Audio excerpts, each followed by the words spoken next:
Hello students, कैसे हैं आप लोग। आप लोगों को हमारे यूट्यूब चैनल पर स्वागत है। आज हम लोग बीसीईसी लेटरल एंट्री में एक मैथ्स का टॉपिक है लाइन इंटीग्रल। आज उसका हम लोग लेक्चर नंबर 3 करने वाले हैं। याद रहे दोस्त, बहुत ही इंपॉर्टेंट टॉपिक है ये, वेक्टर कैलकुलस के अंदर में आता है ना। हम लोग को मैथ्स में इस सिलेबस में दिया हुआ है लाइन इंटीग्रल, है ना। अच्छा, वेक्टर कैलकुलस में हम लोग को बहुत बातें सीखने हैं। हमको सीखना है ग्रेडियंट एफ, हमको निकालना है डाइवर्जेंस, हमको निकालना है कर्ल, हमको निकालना है डायरेक्शनल डेरिवेटिव। आज हम लोग पढ़ रहे हैं लाइन इंटीग्रल, बोलो क्लियर है। फिर हम लोग पढ़ेंगे सरफेस इंटीग्रल, फिर पढ़ेंगे वॉल्यूम इंटीग्रल। अच्छा, जैसे ही वॉल्यूम इंटीग्रल पढ़ेंगे तो फिर हम लोग पढ़ेंगे ग्रीन्स थ्योरम, स्टोक्स थ्योरम और divergence theorem, Gauss divergence theorem. अब यकीन मानो दोस्त, इसमें सवाल 5 क्वेश्चन एग्जाम में आते हैं और ये बहुत इंटरेस्टिंग टॉपिक है और बहुत ही मजा आता है ना। तो फिलहाल अपना जो टॉपिक ऑफ डिस्कशन है उसके ऊपर काम करते हैं। हमने पिछले बार कुछ क्वेश्चन भी कराए थे लाइन इंटीग्रल के ऊपर लेक्चर नंबर 2 में। आज हम लोग लेक्चर नंबर 3 के ऊपर बात कर रहे हैं। तो लाइन इंटीग्रल भाई बहुत इंपॉर्टेंट है। अच्छा भाई, तो अब कैसे होगा लाइन इंटीग्रल। अच्छा है ना, लाइन इंटीग्रल तो बात का बात है कि लाइन इंटीग्रल क्या है, हमको उससे कोई खास मतलब नहीं है। सबसे पहले तो ये बात मेरे को पता कैसे चलेगा कि सवाल लाइन इंटीग्रल का है। मेरे को तो ये बात भी तो पता होना चाहिए ना कि ये सवाल लाइन इंटीग्रल का है। मेरे को कैसे पता चलेगा, बोलो क्लियर है। हाँ, अब ये बात भी इंपॉर्टेंट है, तो अच्छे से सुनना। मैं तुमको एक बात अभी बता देता हूं। सवाल में, किसमें, सवाल में जब तुमको बोले, अच्छा सुनना, ये चीज निकालने के लिए तो तुम समझ जाना कि वो सरफेस इंटीग्रल का बात कर रहा है। और जब भी तुमसे बोले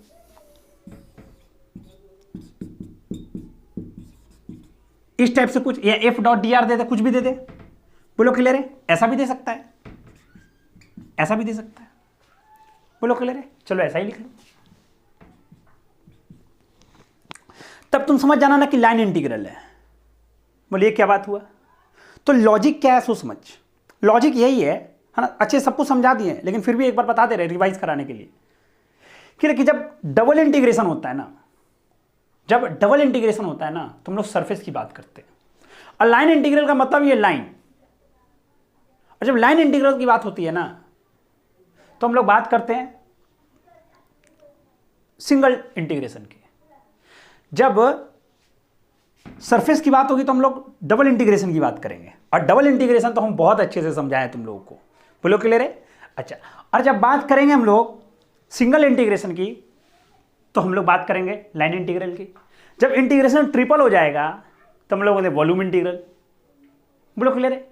और Gauss theorem, Gauss divergence theorem या ग्रीन्स थ्योरम या स्टोक्स थ्योरम, यही काम है ये उसका काम है इससे उसको बदल देना, उसको इससे बदल देना, बोलो क्लियर है। ये सब थ्योरम्स है। फिलहाल अपना टॉपिक जो है वो लाइन इंटीग्रल है। लाइन इंटीग्रल सुनना, जब भी तुमको सवाल में ना ऐसा करके कुछ मिल जाए, है ना, सिंगल इंटीग्रेशन सी कोई कर्व होगा, है ना, और इस तरीके का फॉर्मूला लिखा हो, तो समझ जाना चुपचाप से कि लाइन इंटीग्रल ही है और लिखा ही रहेगा, और कोई दूसरा ऑप्शन ही नहीं है, वो लिखेगा ही लिखेगा। तो ऐसा सवाल में लिखा हुआ है, बोला कि इवेल्युएट करना है, इवेल्युएट करना है। हम बोले ठीक है कर देंगे। अरे मेरा तो वही काम है, इवेल्युएट करना है, तो हम कर देंगे। ठीक भाई करो। तो जब हम करेंगे ना, तो एक बात याद रखेंगे। तो कौन सा बात, तो याद क्या रखना है कि जो अपना वेक्टर आ रहे हैं ना, इसको हम लोग बोलते हैं पोजीशन वेक्टर। इसको क्या बोलते हैं, पोजीशन वेक्टर या पोजीशनिंग वेक्टर। और इसको ना एक ना रिप्रेजेंट करने का तरीका दिया हुआ है। क्या दिया हुआ है कि एक्स आई कैप, वाई जे कैप और जेड के कैप। अब जिसको वेक्टर तो क्लियर होगा ना भाई, वो तो खूब धूम मचाएगा, क्योंकि एकदम सेम वेक्टर भी पढ़े हम लोग, और वेक्टर्स के बाद हम लोग ने सॉलिड ज्योमेट्री पढ़ा है। और सॉलिड ज्योमेट्री तो हमने बहुत सारे क्वेश्चन करे हैं, है ना। पूरा का पूरा खेल वेक्टर में, सॉलिड ज्योमेट्री में पूरा का पूरा वेक्टर ही था, बोलो क्लियर है। हमने प्लेन के ऊपर चर्चा करा, हमने स्फीयर के ऊपर चर्चा करा, हमने हाइपरबोलाइड के ऊपर चर्चा करा, बोलो क्लियर है। अब लेकिन हालांकि अपने को ये पढ़ना है, इसलिए इस पर ज्यादा चर्चा करते हैं। तो इसका ये नोटेशन है कि वेक्टर आर मतलब पोजीशनिंग वेक्टर है, और उसको हम लोग ऐसे दिखाते हैं।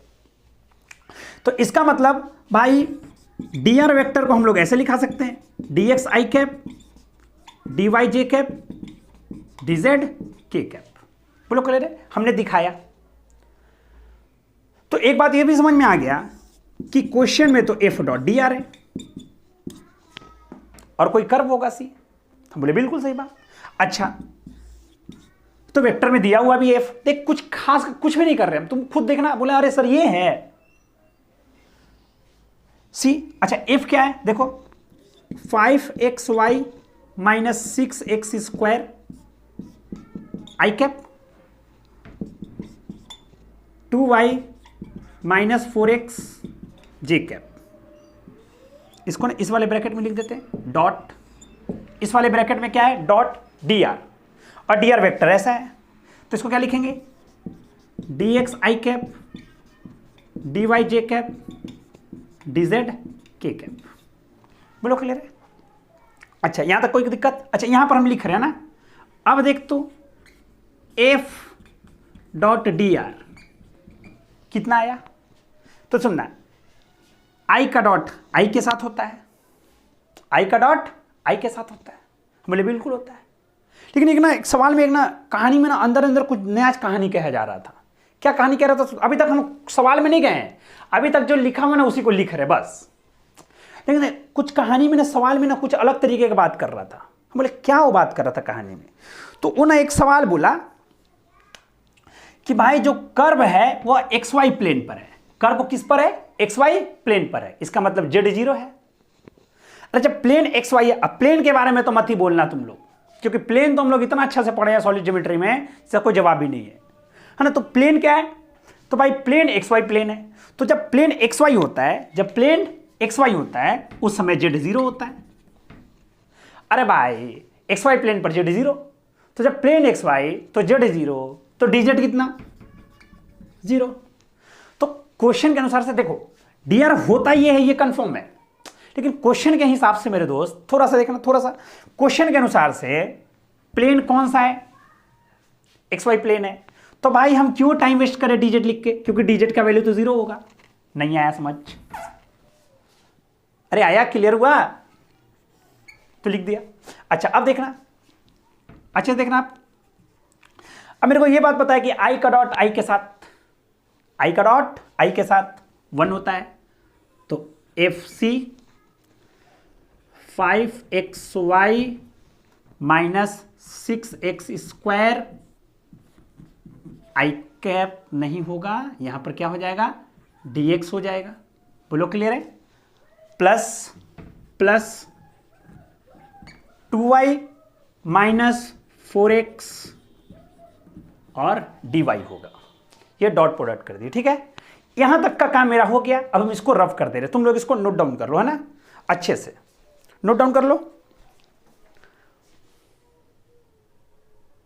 है ना। अब ना अच्छे से देख कहानी को, खूब शानदार कहानी है। देख अभी तक के हिसाब से तुम्हारा वेक्टर एफ डॉट वेक्टर जो आर है वह क्या आ चुका है, सो सुनना 5xy minus 6x square dx plus 2y 4x dy। बोलो क्लियर है। अच्छा, और कुछ देर पहले हम क्या बोले थे, बोले थे कि लाइन इंटीग्रल में एक ही इंटीग्रेशन होता है, एक ही इंटीग्रेशन, सिंगल इंटीग्रेशन। अब लेकिन अब सुन, अब लाइन इंटीग्रल का खेल चालू हुआ, अभी तक कुछ नहीं हुआ, अभी तक टाइम पास फुल, अब खेल चालू हुआ। तो बोलता कि अगर लाइन इंटीग्रल में इंटीग्रेशन एक बार होता है तो यहां पर ही तो वेरिएबल दो है, कौन कौन, डी एक्स भी और वाई भी, यहां पर लिखा मैंने डी एक्स और डी वाई। अब लाइन इंटीग्रल क्या बोलता है, तो हम उतना सबको हमको सब नहीं मालूम है कि क्या होता है क्या नहीं है, हम इतना ही जानते हैं कि अगर मेरा कैलकुलेशन हो रहा है तो हम एक ही बार इंटीग्रेशन होंगे। तो हम बोले तब वेरिएबल दो होगा तब क्या करोगे, देखो dx भी और dy भी है। तो वो बोला लाइन इंटीग्रल कि अगर वेरिएबल होगा तो तुम चेंज कर देना, उसको सबको एक ही में कर देना, मतलब कि सबको x में लिख दो और सबको या तो सबको y में लिख दो। तो हम बोले कहां से लिखेंगे, तो वो बोला कि हम दिए हुए ना तुमको कि देखो y is equal to x cube. तो हम बोले हाँ दिए हुए तो हैं। तब सुनना, अब सुनना, अगर y is equal to x cube है तो जहां जहां y है वहां वहां एक्स क्यूब बैठा देंगे। बोले बिल्कुल सही बात। अच्छा भाई, तो अब हम पूछे तब बोलो तो dy को क्या लिखेंगे, तो लिख सकते 3x स्क्वायर dx। तो बोला हाँ लिखो।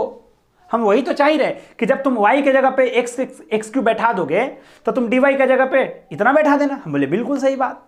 अब सुनना तो अब पूरा कहानियां को देखो कैसे लिख दे रहे हैं। अच्छा सुनना, 5x और y के लिए x cube minus 6x square into dx हो गया।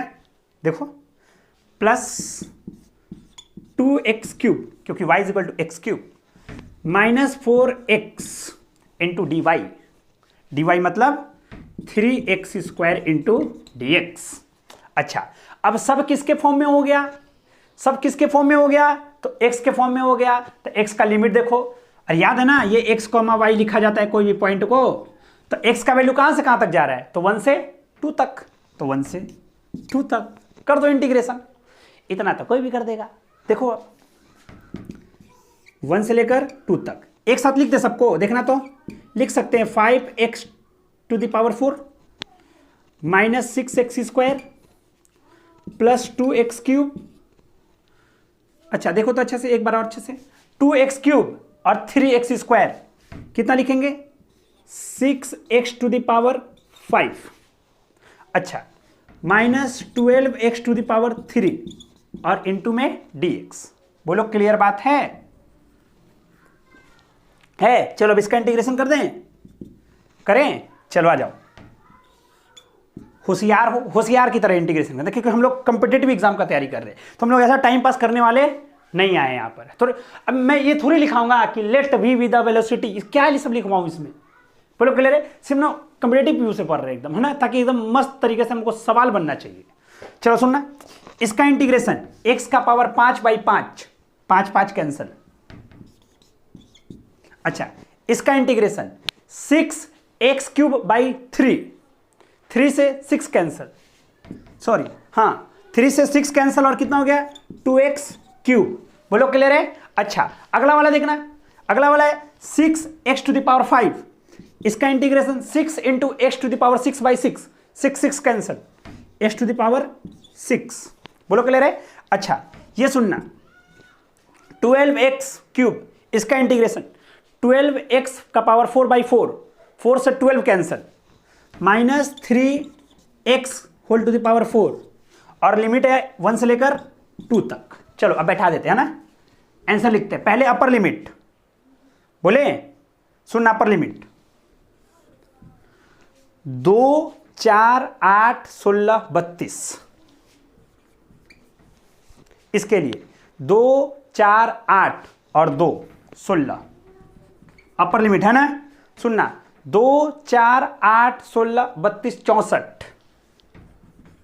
64 माइनस सुनना 2, 4, 8, 16 और 3 48। बोलो क्लियर है? एकदम अच्छे से, एकदम अच्छे से देखो, इसमें कोई कष्ट नहीं होना चाहिए, एकदम अच्छे से बोलो क्लियर है? चलो यहां तक कोई कष्ट? अच्छा माइनस लोअर लिमिट, चलो लोअर लिमिट सुनना 1 माइनस 2 प्लस 1